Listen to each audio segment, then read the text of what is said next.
When you're going to do a project with someone, you're basically in a relationship with them for a while. Wes and I have been married for a year.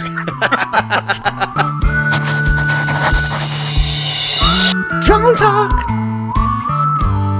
Yo, what's up, guys? Today we're going to be talking about how to find an artist for your comic book story. I know a lot of you guys are writers, and that's what we're going to be talking about today.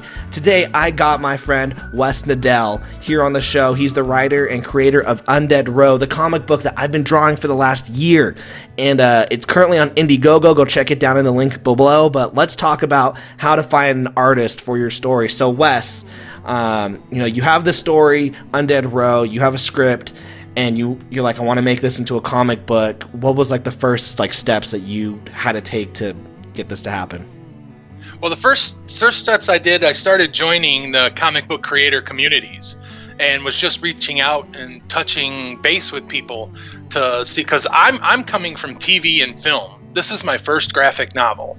So I was just reaching out, touching base, getting to know, the lay of the land. And once I got into the comic book community, the group communities on like Facebook and things like that, I just posted out, what I was looking for Undead Row, and I can't even tell you how many responses I had to that. And then you got to go through them and you got to reach out and talk. And then there was this one guy I reached out and talked to that his art was spot on what I was looking for. He wouldn't take no for an answer.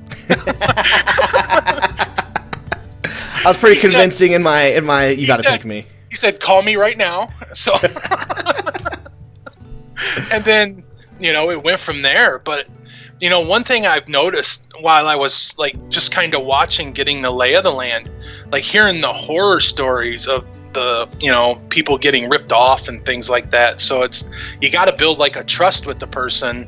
You build a relationship. Like when we first started, we talked a lot. Before we even really got into the money side of it, we talked, we bounced ideas, we got everything going, and we built so it was the starting of a friendship before we even got into the business aspect of it. Well, I think a big problem with the indie comics community, especially for artists, is they immediately are like, let's talk business, let's talk money, let's talk this. And for me, what I wanted to do first is here's the thing, guys, when you're gonna do a project with someone, you're basically in a relationship with them for a while. Wes and I have been married for a year.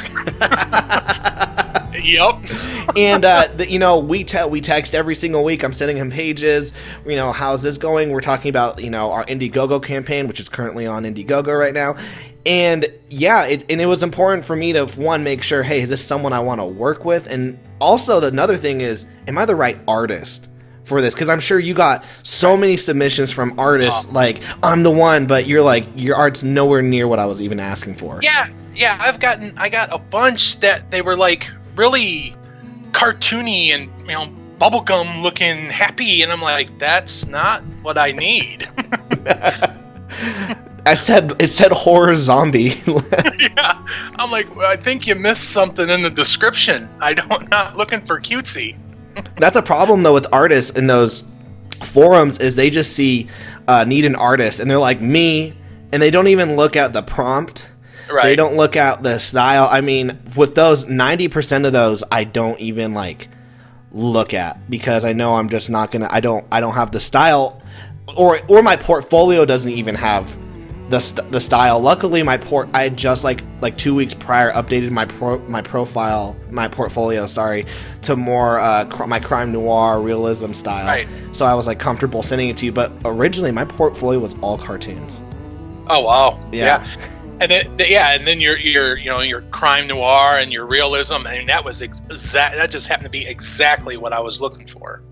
What were some things then when you were looking for an artist, and what were some things that sold you? And this isn't to toot my own horn, but what are some things that I did to make you feel more comfortable in wanting us to have this relationship that we now have?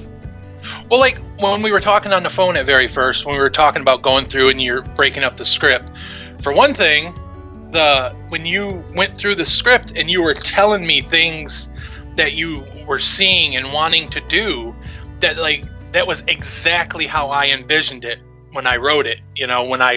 Whether it was going to be a movie, which originally this was a movie script. And so I definitely had a vision of what each scene was going to look like. And then when we would be talking on the phone or on Skype or whatever, and you would be telling me, oh, I envision this, and Marlene's going to be, and I'm like, wow, get out of my head. And so that way, that's how I knew that you and I were, it was meant to be. So advice then for like artists is, be respectful of writers, read their script, let them know what you think, and make sure that you guys vibe. Because imagine if I was like, hey, I'm imagining, all of these things, and you're like, oh, like, you are so far off. You are so far off. Actually build rapport, actually talk. And same with writers. If you're working with an artist, and I've jumped the gun so many times and have not built rapport, and I've sent off money to these artists, and I'm still waiting for 5 of you to send me some pages. Yeah, they're never gonna happen. It's over. Like, I've yet to see them in a comic book form. I've been waiting. I'm like, I dare you. One of them's named Stefano. I'm just waiting for Stefano to pop in. I'll be like, he's like looking for work. I'll be like, yeah, guys, put him on blast. But it's just really jacked up. But guys, Wes and I, we've spent a year working on Undead Row. How's it coming, Wes? How's it been coming? Oh, I mean, I couldn't expect any better. I mean, actually, it's been surreal watching this finally come to life. Because Undead Row, I worked on Undead Row, the script of it, for like 5 years. Oh, wow. Because I would go through it, and I would be like, nope, not good enough. And I would wipe out scenes, and then I walked away from it. And I just put it away. I got so frustrated with it, I walked away from it. I couldn't finish it. And then my wife, I let her look at it, and then, well, do I say she nagged me? Yeah, okay, yeah. Yeah, she basically harped on me enough to where I'm like, okay, I'll finish it. And I buckled down, I sat down, I ran through it, I finished it. And then I'm like, wow, that flowed together actually pretty good. And then, went from there. And now we're here, and it's won an award. Yeah, it won Best Action Horror at one of the horror film. I can't remember which one it is, but I got if you go to the Indiegogo, the laurels are on the Indiegogo.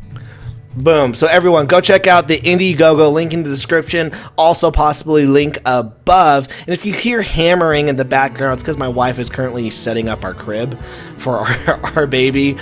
She's not murdering anyone yet. Are you sure you're not using for reference? Yeah, she's like, we're getting we wanted a real dead body for our reference photos this time, and I was pretending. It just, at some point, like every serial killer will say, imagination just can't take it. Oh my gosh. Everyone go check out Wes Knodel. His Twitter handle is on the screen as well. Remember to like, subscribe, and comment down below. If you watched till the end of the video, I want you to comment baby boomer. Because I'm thinking of babies, and then she's booming that hammer, so baby boomer. And if you watch till the end, remember to put baby boomer. And guys, go check out Undead Row, link in the description. Wes and I have been working on this for a year. It's a good book. It's been fun. I've yet to have a dull page. I've worked on some projects where I'm like, great, I gotta draw this page. Every page has been fun, Wes. I'm glad to hear it. All right, guys, see you later. Peace.